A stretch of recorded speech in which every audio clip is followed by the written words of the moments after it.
En la vida moderna, la inautenticidad nos desagrada profundamente.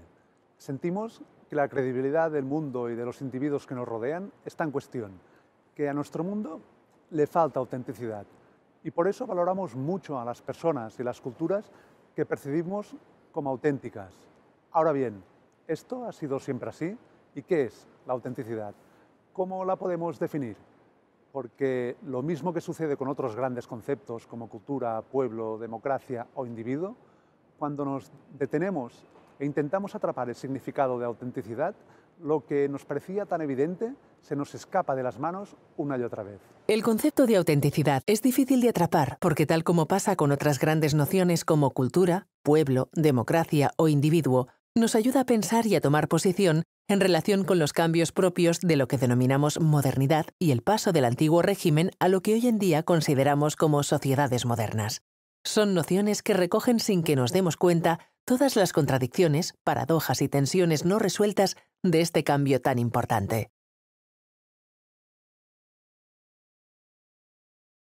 El sentido que damos a estos grandes conceptos, por lo tanto, es muy nuevo. También la preocupación occidental por la autenticidad. En el antiguo régimen, en una sociedad eminentemente rural y estamental, el problema de la autenticidad no existía. Todo el mundo tenía un rol, una posición en el mundo, una función, y esta posición era conocida por todos, ya que la inmensa mayoría de las relaciones sociales se daban cara a cara, eran muy locales. El sentido de este mundo, además, era relativamente claro y estable. El mundo social se modificaba muy lentamente. Con el declive del feudalismo a partir del siglo XVI, todo esto cambia. Lo que denominamos modernización, que aparte de la innovación tecnológica y el crecimiento económico, abrazaría otros cambios importantísimos como el aumento de la burocratización, el desarrollo de los medios de comunicación o la urbanización, acelera exponencialmente el cambio social y transforma nuestra manera de estar juntos. Emerge, por ejemplo, una vida urbana, donde los contactos anónimos son cada vez más numerosos e importantes. Los individuos ya no se definen únicamente según su posición social de nacimiento o por su función social adscrita, sino por lo que hacen con su vida, por su trayectoria. Como analiza Richard Sennett en su libro The Fall of the Public Man, también gana fuerza progresivamente la idea de que una parte esencial de los individuos es lo que hay detrás de lo que vemos públicamente, de su rol o estatus social. Esto sucede a la vez que emergen las nociones modernas de individuo, de democracia y de igualdad. Va ligado, por lo tanto, a la idea de que un individuo se puede pensar como separado de los demás, y esto coincide con la creación de un espacio privado claramente diferenciado de uno público. Y también está relacionado con la idea de que la existencia personal de un individuo va mucho más allá de su rol social, de su posición en la jerarquía social, que hay un yo moral más allá de su contexto social. Las transformaciones que intentamos atrapar con el término modernidad, por lo tanto, aumentan las posibilidades de reinventarse de los individuos. El paso de una sociedad rural a una urbana y la mayor movilidad geográfica hacen que una parte creciente de nuestras relaciones cotidianas se dé con individuos a los que no conocemos personalmente. Al aumentar las relaciones anónimas, también se amplían las opciones de presentarse ante los demás de una manera renovada, de hacer tabula rasa con el propio pasado. Los ideales ilustrados de libertad e igualdad, además, sitúan estas opciones de reinventarse como un ideal.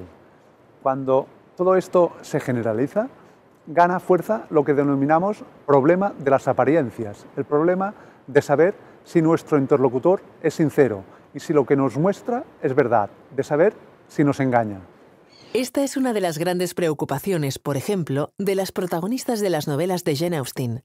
En su retrato de las relaciones amorosas en la Inglaterra de principios del siglo XIX, las protagonistas no pueden estar nunca seguras de la sinceridad de los hombres con los que flirtean, ni sobre quién dicen ser, ni sobre lo que dicen sentir. Por esta razón, como remarca Lionel Trilling en Sincerity and Authenticity, gana fuerza y centralidad el valor de la sinceridad, que se podía entender como ser honesto con uno mismo y con los demás, o sencillamente como no engañar en las interacciones y comunicaciones sociales. Fijémonos en que no hablamos únicamente de si el interlocutor nos engaña a nosotros, sino también de si no se engaña a sí mismo. En esta evolución fue importante el protestantismo, que redirigió la búsqueda de la fe, de la verdad, hacia el interior de cada uno. Trasladó el énfasis desde el despliegue público y ritual de la fe propia del catolicismo a la relación directa de cada creyente con Dios en su interior. Con el tiempo, la creciente importancia de esta dimensión, la que tiene que ver con la honestidad con uno mismo, hizo derivar el valor de la sinceridad en el de la autenticidad, que lo lleva más allá. ¿Pero qué es la autenticidad? ¿Podemos atrapar este concepto que se nos escapa? Para hacerlo, proponemos definir autenticidad en negativo, es decir, a partir de lo que es la inautenticidad.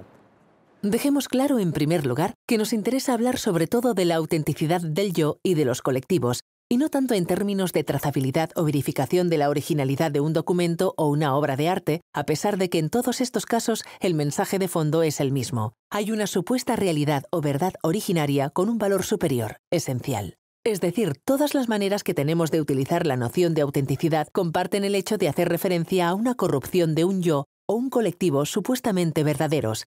Y esta corrupción, en el caso del yo y los colectivos, se da por la influencia de la sociedad, y muy a menudo de la sociedad moderna.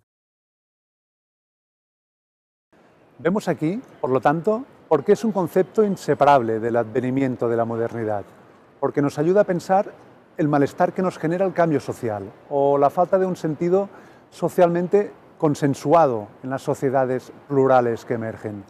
Por eso damos tanta importancia al hecho de que cuando hablamos de autenticidad, estamos asumiendo implícitamente que hay una supuesta esencia o verdad del yo del colectivo que se pueden corromper. Es precisamente esto, el hecho de que asumimos una esencia o verdad que se puede corromper, lo que permite que la idea de autenticidad funcione y tenga tanta fuerza.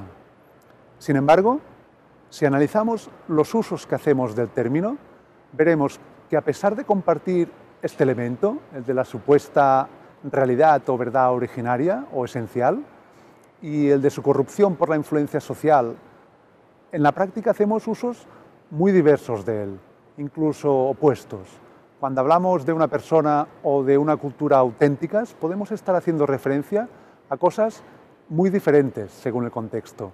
Y cuando hablamos de corrupción, corrupción por la sociedad o por la sociedad moderna, podemos querer decir cosas incluso contradictorias entre ellas. Por eso el término de autenticidad es tan difícil de atrapar. Si hablamos de los colectivos, haremos referencia a la corrupción de una cultura como consecuencia del cambio social y generalmente de la lógica modernizadora. Pero esta influencia corruptora será diferente según el punto de vista. Puede ser la mercantilización, la industrialización, la democratización, el autoritarismo, la secularización, el consumismo, la vida urbana, etc. Si hablamos de los individuos, haremos referencia a la corrupción producto de la influencia social y también encontraremos que esta influencia corruptora se puede ubicar en aspectos muy diversos. Puede ser el dinero, la tecnología, la urbanización, la obsesión por las apariencias, la presión social, la estandarización en la producción y en el consumo, etc. Lo que comparten las diferentes corrupciones, tanto de los colectivos como de los individuos, es, como hemos dicho, que coinciden en dar por hecho que una influencia o un cambio social hace perder y corrompe una supuesta esencia preexistente. Ahora bien, al divergir sobre la fuente de la influencia o el cambio social, también divergen sobre cuál es la esencia preexistente que supuestamente se corrompe. Si hablamos de supuesta esencia, es porque sociológicamente, más que definir qué es la autenticidad, lo que nos interesa es identificar la gran diversidad de maneras que los individuos y los colectivos tienen de entender y vivir esta autenticidad. O dicho de otra manera, más que identificar científicamente cuál es esta esencia, nos conviene dejar de lado el debate sobre qué es y no es auténtico y estudiar, en cambio, la diversidad de maneras que tienen los individuos y los colectivos de vivir y entender esta autenticidad.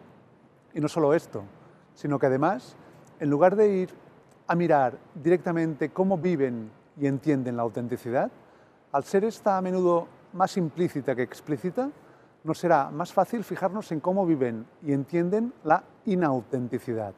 Por eso decimos que proponemos una definición en negativo, es decir, identificar primero cuál es la supuesta corrupción, ya que es a partir de esta cuando vemos más claramente cuál es la supuesta verdad originaria, susceptible de ser corrompida.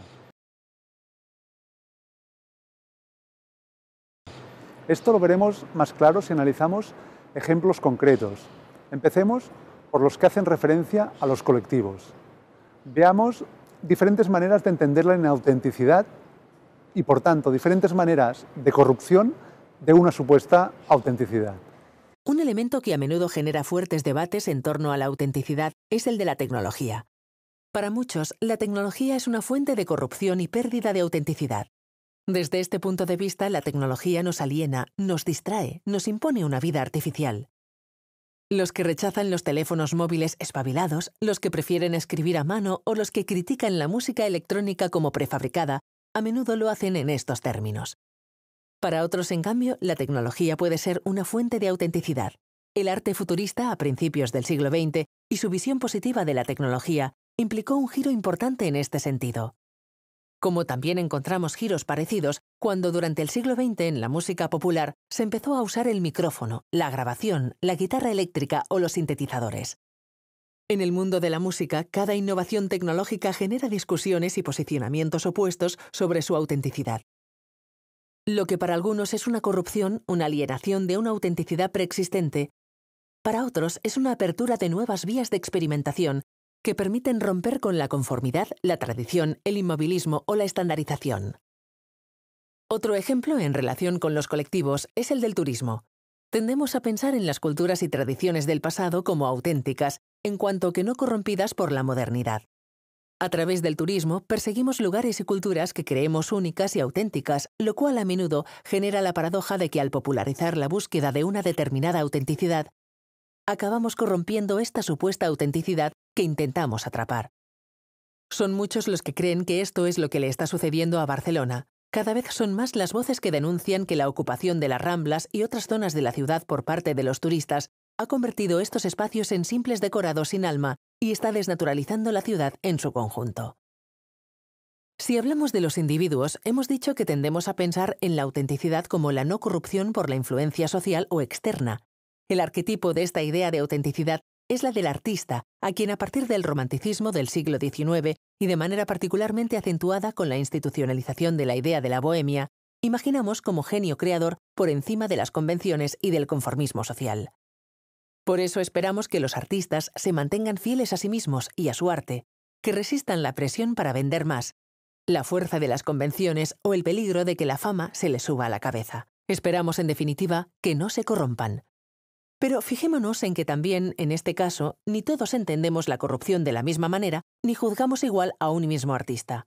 Mientras que muchos seguidores de Bob Dylan lo criticaron en su momento por pasarse a la guitarra eléctrica o por aparecer en anuncios comerciales en la media parte de la Super Bowl, los que siguen a artistas más claramente etiquetados como comerciales o mayoritarios, como por ejemplo en diferentes momentos Justin Bieber, One Direction, las Spice Girls o los Backstreet Boys, juzgan y discuten sobre su autenticidad o inautenticidad sobre la base de si son o no son buena gente, de si ya eran o no amigos antes de formar el grupo, de si se les ha subido o no la fama a la cabeza, o de si sus letras conectan o no con la vida cotidiana de los que les siguen.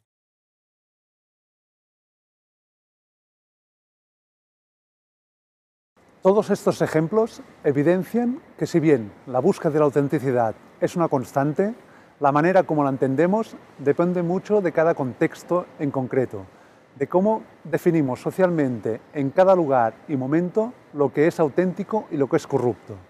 Paradójicamente, por lo tanto, ser o no auténtico depende de cómo el contexto social defina lo que es o no es corrupción.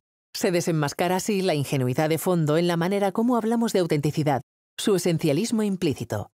Nos referimos a la idea ingenua de que podemos identificar un yo o una cultura auténticas que son corrompidas por la influencia social o la modernidad.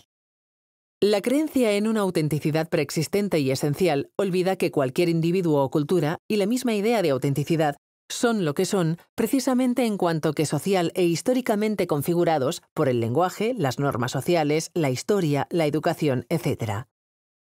Es decir, que no existirían sin la influencia social. De lo contrario, hablaríamos de individuos no socializados, como el mito de Tarzán, o que abandonan la vida social, como la fuga a los bosques del Walden de Thoreau, o de culturas inamovibles que se tienen que mantener intactas, inalterables, inmunes a cualquier cambio o influencia exterior. Lo que decimos es, por lo tanto, que tenemos que evitar las miradas ingenuas hacia el concepto, las que separan entre un interior verdadero y un exterior corrupto, entre un pasado originario y un cambio corruptor. En lugar de esto, es mucho más útil entender estas oposiciones como campos de batalla paradójicos, que nos ayudan a imaginarnos la relación compleja entre los individuos o las culturas y aquello que las hace ser lo que son.